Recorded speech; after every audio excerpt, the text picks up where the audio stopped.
네, 유체 역학 한번 찍어 보겠습니다. 문제 1번. 유체의 정의 및 물리적 성질. 유체의 정의란 아무리 작은 전다 능력에도 정지해 있지 못하고 연속적으로 변형되는 물질이다. 점성계수의 단위로는 파스칼, 포아즈, 킬로그램, 미터세크가 사용되며 1포아즈는 0.1 파스와 같다.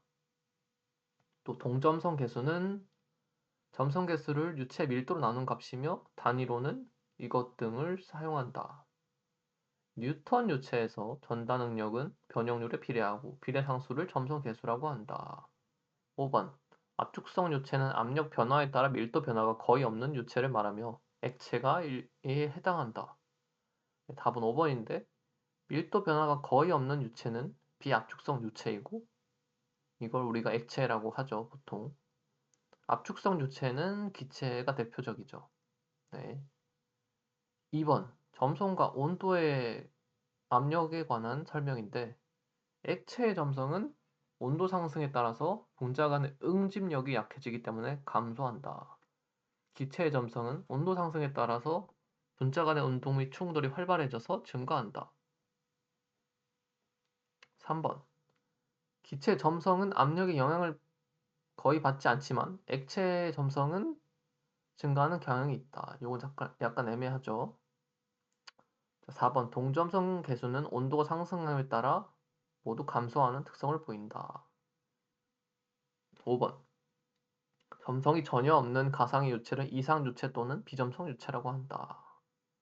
답은 4번인데 기체의 경우에는 온도가 오르면 점성 계수는 커지고 밀도는 작아지므로 동점성 계수가 증가하는 성질이 있습니다.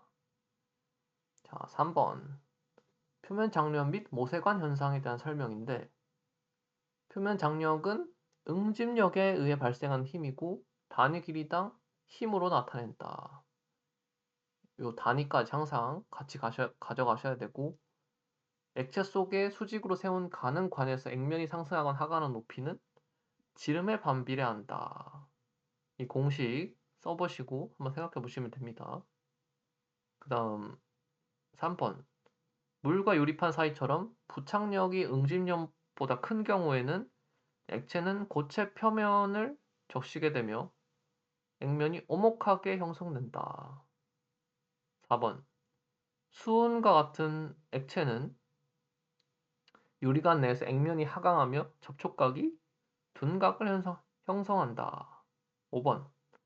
액체의 온도가 상승하면 응집력이 강해져 표면 장력의 크기는 점차 증가한다. 네, 답은 5번인데 온도가 상승하면 액체들이 열운동이 활발해지면서 응집력이 약해지기 때문에 표면 장력이 감소합니다. 4번. 유체의 압축성과 최적탄성 계수에 대한 설명인데요. 최적탄성 계수는 dp를 V분의 dV로 나눈 값이죠. 그래서 단위가 뭐 이렇게 된다. 압축률은 최적탄성 계수의 역수이고 압축률이 크다는 것은 부피가 쉽게 변하는 걸까요? 네, 3번은 일반적으로 액체는 비압축성으로 가정하지만 특수 상황에 따라서 압축성을 고려해야 할 수도 있다. 뭐 맞는 말이겠죠. 4번은 온도가 일정할 때 최적탄성 계수가 그 지점의 절대 압력과 같다. 5번은 최적탄성 계수 값이 작을수록 전파되는 음속이 빨라진다. 여기서 음속 공식이 나오는데 루트 씌운 다음에 이 값이거든요. 그래서 최적탄성 계수가 줄어들면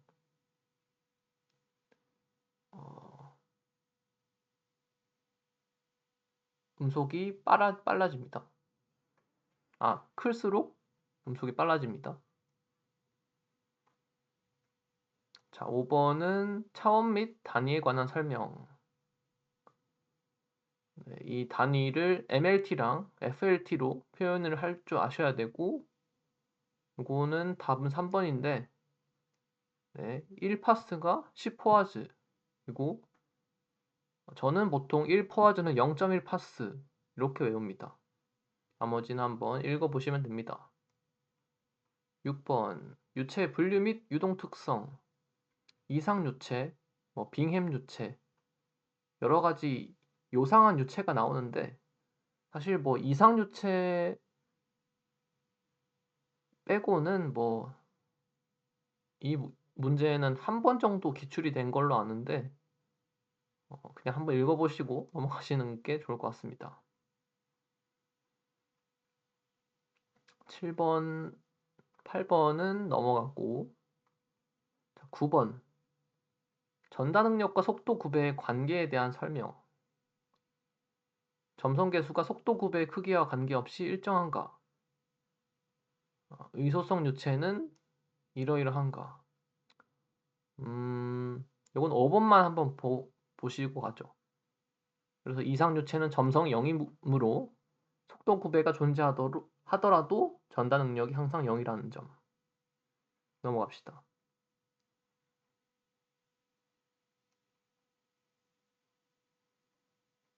비중과 비중량 밀도에 관한 설명. 이 비중에 대한 정의, 그리고 밀도가 이러할 때 기본 비중을 어떻게 계산하는지, 단위는 뭘 쓰는지, 그리고 비중량과 밀도의 관계, 또 비중이 1보다 큰 액체는 가라앉을지 아닐지. 네, 답은 4번인데 읽어보시면 됩니다.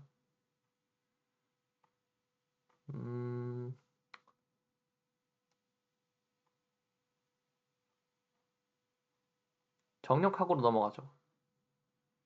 자, 1번 압력의 정의와 단위 및 종류에 대한 설명. 단위 면적 딱 수직으로 작용하는 힘이고 단위는 이걸 쓴다. 절대압은 완전 진공 상태를 기준으로 잡은 압력으로 항상 양의 값을 가진다. 계기압력은 국소 대기압을 기준으로 잡은 압력이고 이것보다 낮을 경우에는 마이너스의 값을 가질 수 있다. 답은 5번인데 이제 ATM 같은 경우에는 수은주로 760 mmHg 그리고 물기둥으로는 10.33m. 약간은 더러운 문제이긴 한데 넣어봤습니다. 자, 2번. 이거는 정지 유체 내 한 점에 작용하는 압력의 크기는 모든 방향에서 일정하고 정지 유체 내에서 동일 수평면산의 모든 점의 압력은 같고 이미 지점에서의 압력은 감마 H로 표현되고 밀폐된 용기 내에서 액체 일부에 가해진 압력은 모든 부분에 동일한 크기로 전달되고 5번 정수압은 항상 그 작용면에 평행한 방향으로 작용한다. 답은 5번인데 정수압은 항상 작용면에 수직으로 작용을 하겠죠. 요거는 넘어갑시다. 전압력.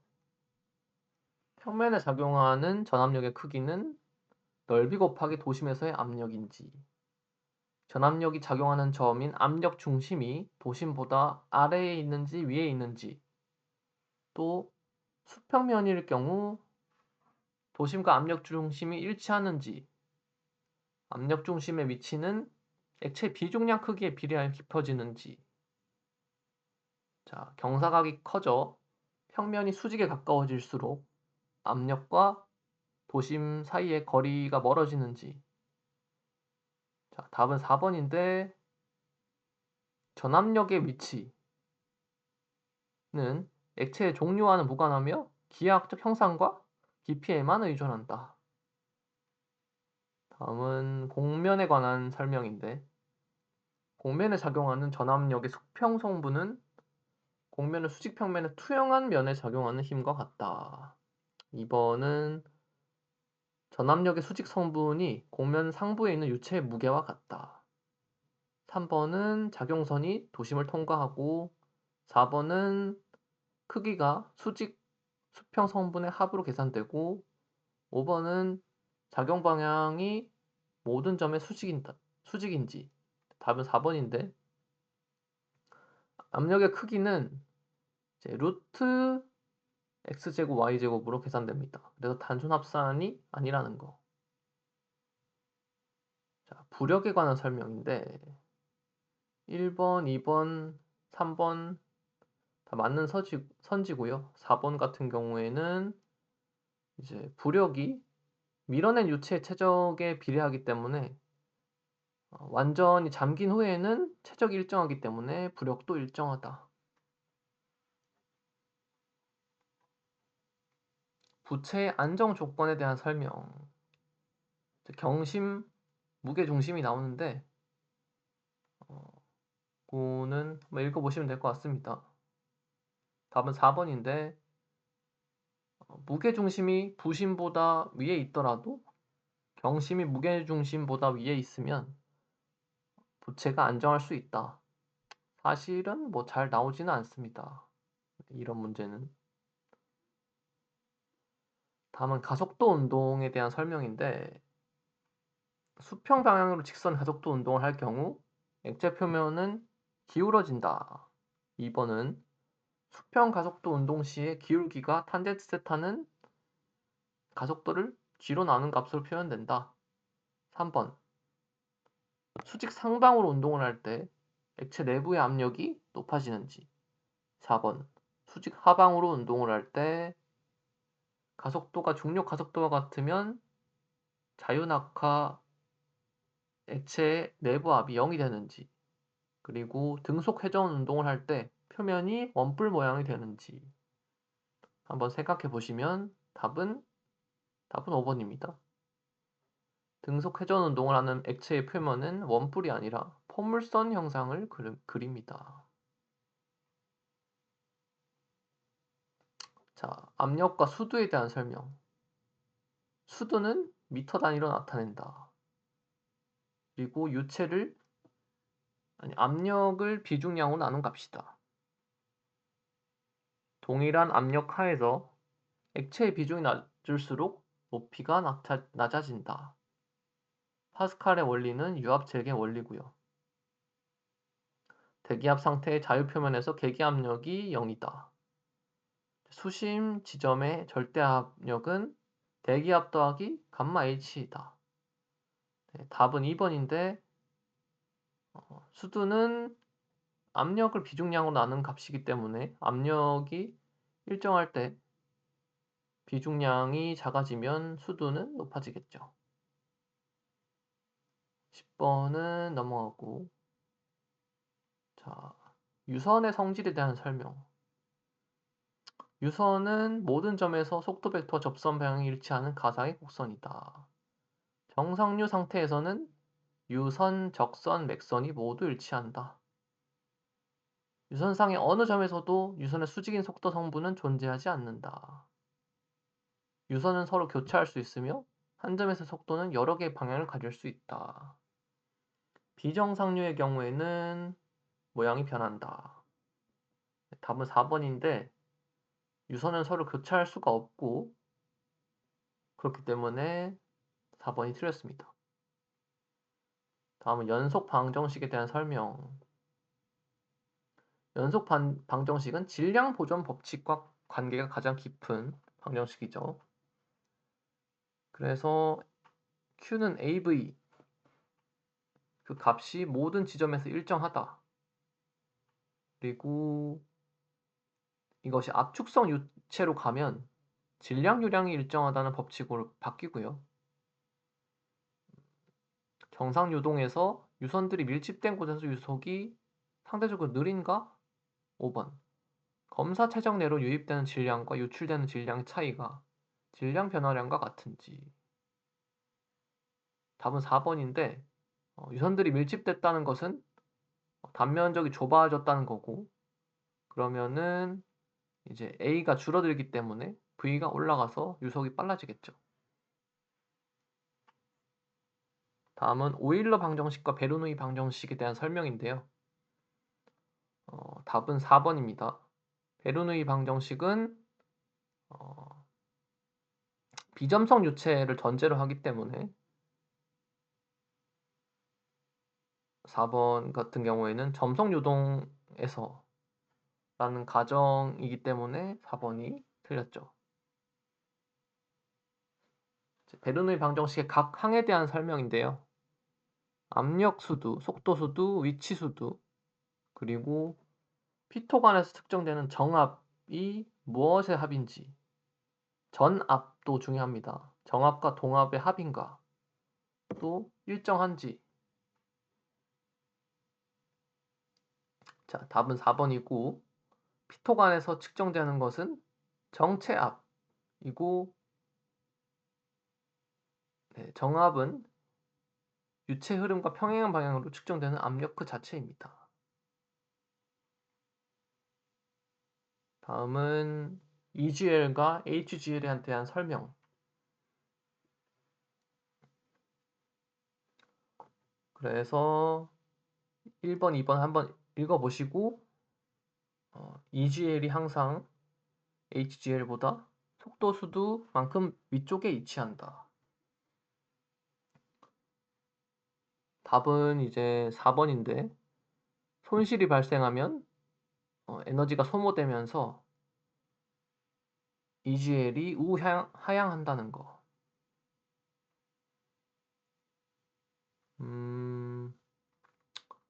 레이놀즈 수에 관한 설명, 나비-스토크 법칙,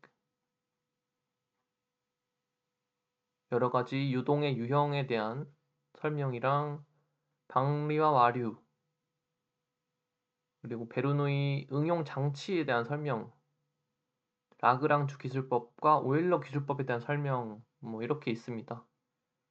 네, 여기서 강의는 마치도록 하겠습니다.